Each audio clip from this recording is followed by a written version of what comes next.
రామరసం. ఇది ప్రతి ఇంట్లో ఉండాలి. అతి సులువుగా తయారు చేసుకోవచ్చు. ఈ రసం మీ ఇంట్లో ఉంటే, మీ ఇంట్లో ఎవరికి జలుబు చేసినా 1 గ్లాసు నీటిలో 2 చుక్కలు ఇది కలుపుకొని తాగితే చక్కటి ప్రయోజనం ఉంటుంది.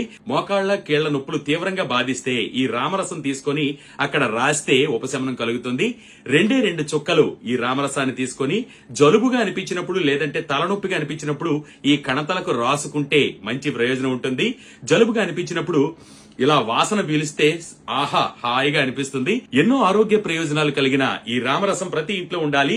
దీన్ని తయారు చేసుకోవడానికి ముందుగా 100 గ్రాముల పుదీనా పువ్వు తీసుకురండి. దాన్ని ఇక్కడ చూపిస్తున్న విధంగా బాగా దంచి పొడిగా తయారు చేసుకోండి.